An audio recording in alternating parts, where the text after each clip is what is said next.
नियम्यारभतेऽर्जुन कर्मेन्द्रियै कर्मयोगम् असक्तः स विशिष्यते। तो पीछे श्लोक में भगवान जी ने कहा मिथ्याचारी सोचते, जिसके अंदर कामना है। तो हम शुरुआत से क्या कर रहे हैं, हम सबके अंदर डिजायर्स हैं, कोई प्रॉब्लम नहीं है। डिजायर्स, कामनाएं, इच्छाएं नॉर्मल है, हर व्यक्ति के अंदर है। इस दुनिया में 5 तरह की इच्छाएं हैं, धन की इच्छा, तन की इच्छा, मन की इच्छा, बुद्धि की इच्छा और अध्यात्म इच्छा। 5 तरह की इच्छाएं हैं, धन की इच्छा, तन की इच्छा, मन की इच्छा, बुद्धि की इच्छा और प्रभु की इच्छा। धन की इच्छा थोड़ी देर में आदमी उसमें न्यूट्रलाइज हो जाता है। न्यूट्रलाइज का मतलब है उसकी डिमिनिशिंग वैल्यू हो जाती है। डिमिनिशिंग वैल्यू का मतलब है उसका कोई महत्व नहीं रहता। मैं आपको आके बोलूं बहुत मुबारक हो, आपके पास पंखा है, उसकी कोई खुशी नहीं है। तो इस दुनिया में 5 तरह की डिजायर है, धन की, तन की, मन की, बुद्धि की और अच्छा, तन की इच्छा पूरी करने के लिए आप धन को सैक्रिफाइस कर सकते हो। कर सकते हो, क्या करते हो? शरीर खराब हो जाए, तबीयत खराब हो जाए, तन की इच्छा को पूरी करने के लिए सबसे पहले आप एटीएम कार्ड लेके जाते हो, पैसे लेके जाते हो। किसको सैक्रिफाइस कर रहे हो? धन को किसके लिए सैक्रिफाइस कर रहे हो? तन के लिए। अच्छा, मन के लिए धन और तन त्याग देते हो। मन के सुख के लिए धन और तन के सुख को त्याग देते हो। अर्थात बच्चे के सुख के लिए, परिवार के लिए, बच्चे की शादी के लिए क्या करते हो? धन को त्यागते हो। सारी जिंदगी कमाते रहते हो, कमाते रहते हो, कमाते रहते हो और एक रात में स्वाहा। किसके सुख के लिए? बच्चे के लिए। तो धन को त्यागते हो किसके लिए? मन के लिए। तन को त्यागते हो, सारा दिन सुबह शाम रात दिन कार्ड बांटने घूमते रहते हो। कौन सा सुख है लिए? तो मन के लिए धन का त्याग करते हो, मन के लिए तन का त्याग करते हो। अच्छा, बुद्धि के लिए धन का, तन का, मन का त्याग करते हो। सपोज बच्चे को एडमिशन मिल गया है किसी अच्छे कॉलेज में, बेंगलोर में या लंदन में, तो आप उसके बौद्धिक सुख के लिए, उसके इंटेलेक्चुअल हैप्पीनेस के लिए किसको सैक्रिफाइस करते हो? धन को त्याग कर देते हो। सुबह से शाम एडमिशन के चक्कर खाते हो और मन को अच्छा नहीं लगता। मन को अच्छा नहीं लगता जब बेटा जाता है, लेकिन फिर भी आप सैक्रिफाइस करते हो बुद्धि के सुख के लिए। धन, तन और मन को सैक्रिफाइस। तो इस दुनिया में 5 तरह की इच्छाएं हैं, धन की, तन की, मन की, बुद्धि की और सबसे श्रेष्ठ है प्रभु की। सारे नशे उतर जाते जब होती प्रभात। गुरबानी में आता है, सारे नशे उतर जाते जब होती प्रभात, नाम खुमारी नानका चढ़ी रहे दिन रात। तो सबसे बड़ा जो इच्छा है वो है अध्यात्म इच्छा। अध्यात्म इच्छा सबसे बड़ी इच्छा है, क्योंकि धन की इच्छा थोड़ी देर में पूरी हो जाती है और खुद उसकी कोई कदर नहीं रहती। जैसे आप चॉकलेट खाए, 2 मिनट का सुख मिला, वही चॉकलेट आप अपने पोते को, बेटे को, नाते को देते हो तो इमोशनल सुख है, वो ज्यादा देर तक चलता है। आपकी 12वीं क्लास में फर्स्ट डिवीजन आई, ये बौद्धिक सुख है, कब तक चलता है? 20 साल तक चलता है। आप जब अपने पोते को भी बताओगे जब मैं 12वीं में था ना तो मेरी फर्स्ट डिवीजन आई थी, तो कौन सा सुख है वो? बौद्धिक सुख। तो pick up higher happiness, pick up higher happiness, the lower happiness will automatically added unto you. ये नियम है। तो आपकी जिंदगी का लक्ष्य क्या है? मेरी जिंदगी का, आपकी जिंदगी का लक्ष्य क्या है? धन का, तन का, मन का, बुद्धि का, अध्यात्म। मुझे नहीं पता, ना मुझे आपकी जिंदगी के अंदर झांकने की जरूरत है, लेकिन जिसका लक्ष्य श्रेष्ठ होगा वो छोटी चीजों को सैक्रिफाइस कर देगा। ये कर्मयोग है और कुछ नहीं है। कर्मयोग का मतलब है अपने जीवन को हायर लक्ष्य, सबसे हाईएस्ट लक्ष्य है प्रभु से जुड़ना। यदि वो लक्ष्य नहीं सोच सकते तो देश के लिए, समाज के लिए। इसलिए कहा योगी से पहले क्या बनो? उपयोगी बनो। योगी से पहले उपयोगी बनो। Let's do something worth while in life, किसी और के लिए नहीं, अपने लिए। तो उसको कहा कर्मयोग। कर्मयोग का मतलब है आप अपने कर्म को प्रभु के योग के लिए जब करते हो तो उससे क्या होता है?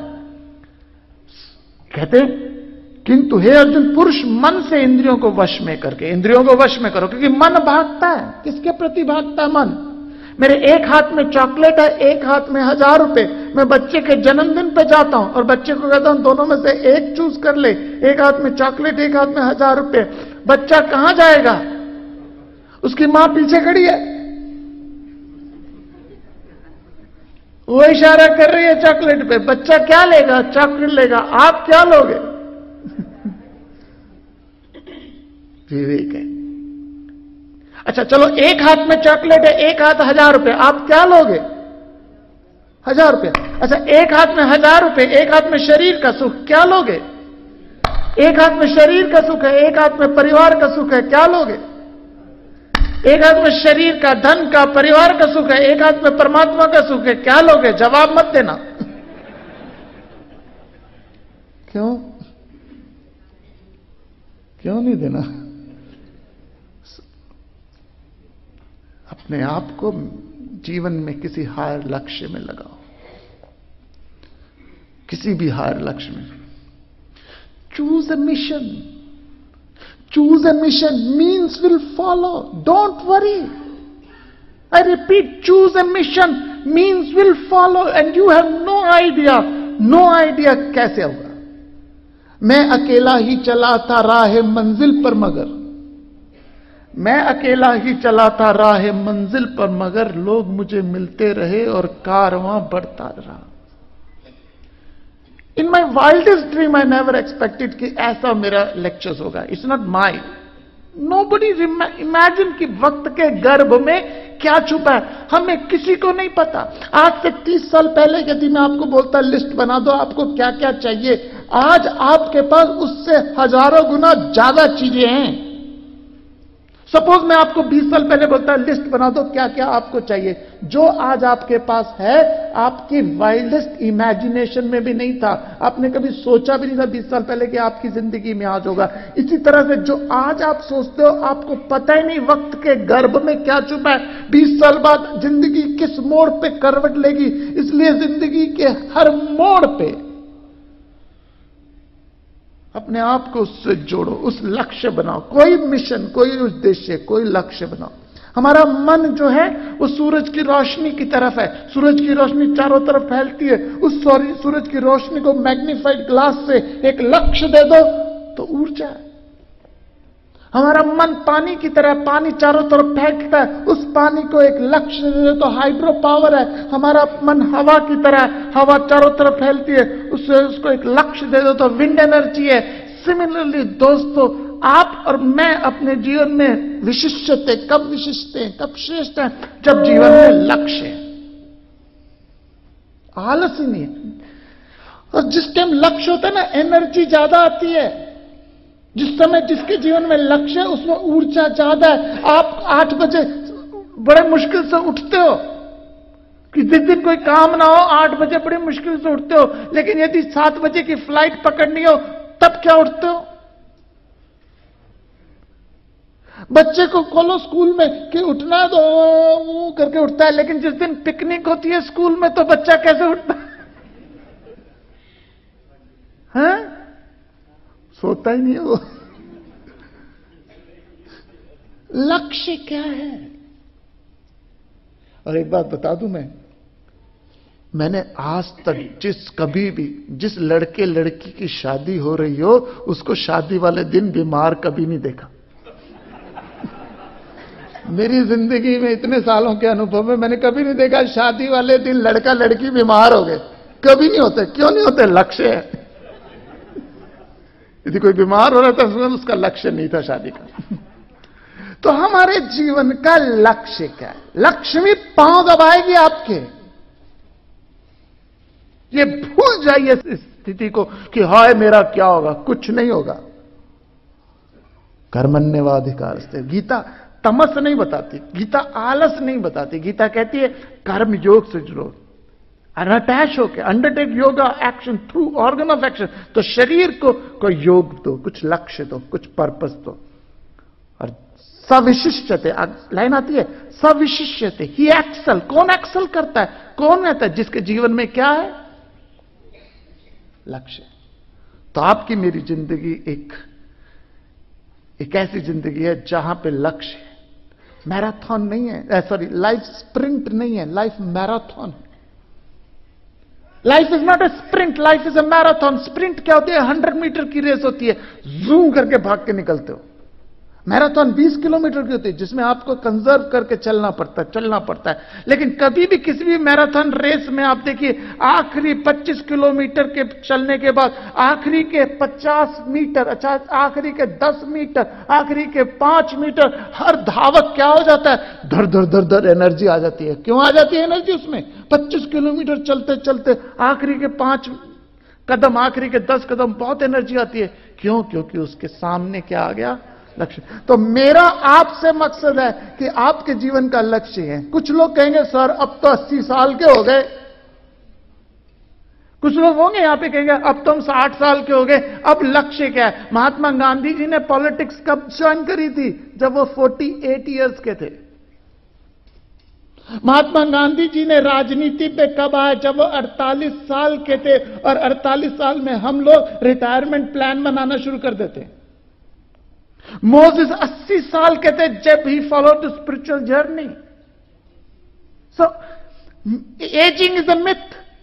ये कहते उम्र हो गई है, उम्र नहीं हुई। और अगर बाई चांस हो भी गई हो तो हम तो ये वासना, ये कामना है, जो इच्छा आप लेके टपक जाओगे तो उसी से दोबारा death is nothing but A change of dress and address. Please, death is nothing but A change of dress and address. तो जो आपकी स्ट्रांग डिजायर इस समय है वही कैरी फॉरवर्ड होगी। तो मैं हमेशा कहता हूं जिंदगी में, जीवन में जिसके जीवन में ऊर्जा, लक्ष्य है, उसके जीवन में ऊर्जा है, उसके जीवन में इंथुजियाज्म है, उसके जीवन में एनर्जी है। इस दुनिया में 3 तरह की बैटरी होती है। एक होती है सेल, ये वाली बैटरी। इस दुनिया में 3 तरह की बैटरी है। एक है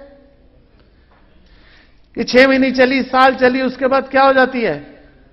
यूज एंड थ्रो हो जाती है। 6 महीने चली, साल चली, उसके बाद आपने फेंकी, नहीं ली। एक होती है मोबाइल की बैटरी। ये मोबाइल की बैटरी ये चलती है और सारा दिन चलती है, उसके बाद आप उसको रिचार्ज करते हैं तो दोबारा चार्ज हो जाती है। एक होती है यूज एंड थ्रो बैटरी, एक होती है रिचार्जेबल बैटरी, और एक होती है सेल्फ प्रोपेल्ड बैटरी। जैसे कार की बैटरीज होती है, जितनी चलाओगे उसमें उतनी ऊर्जा, उतनी एनर्जी हो जाएगी। अब तो अच्छी कारें आ गई हैं, नहीं तो पहले जब पुरानी एम्बेसडर फिएट होती थी, सर्दियों में क्या करते थे? जब कहीं चलानी भी ना हो तो ऑन कर देते थे, चलाते रहे भाई थोड़ा सा। एक होती है सेल्फ प्रोपेल्ड बैटरी। इस तरह में कुछ तरह के लोग होते हैं जो यूज एंड थ्रो लोग होते हैं। 40 साल चले और उसके बाद वो क्या हो गए? कुछ लोग रिचार्जेबल होते हैं। सुना, 1 आधा घंटा लेक्चर सुना, रिचार्ज हो जाते हैं, they are ready for more. और गारंटी देके जा रहा हूं, आप जिस ऊर्जा से आए थे उससे ज्यादा ऊर्जा से जाएंगे यहां से। 6 घंटे बैठने के बाद भी आपको मैं गारंटी दे के कहता हूं, 6 घंटे निकलने के बाद भी आप ये नहीं कहेंगे हाय मैं थक गया, मैं बोर हो गया। यदि थक गए तो इसका मतलब है एनर्जी क्या हुई? एनर्जी चार्ज होती है। तो लाइफ में वो बनिए जिससे एनर्जी चार्ज हो। और वो कब होती है? एक मां अपने 8 घंटे, एक लेडी 8 घंटे काम करती है, थक जाती है, कहती है मेरे में एनर्जी नहीं है, मैं थक गई। वही लड़की जब मां बनती है तो 18 घंटे काम करती है। कहां से आती है एनर्जी? लक्ष्य आ गया। एक आदमी 8 घंटे बाद काम करता है, कहता मैं थक गया, मेरा ऑफिस में थक गया। उसी की बेटी की जब शादी होती है तो महीनों महीनों काम करता है। कहां से आती है एनर्जी? क्योंकि लक्ष्य है। और जो आदमी जिसके पास लक्ष्य है उसके अंदर एनर्जी है और उसकी समृद्धि उसके पांव दबाएगी। सविशिष्टते, वो श्रेष्ठ है।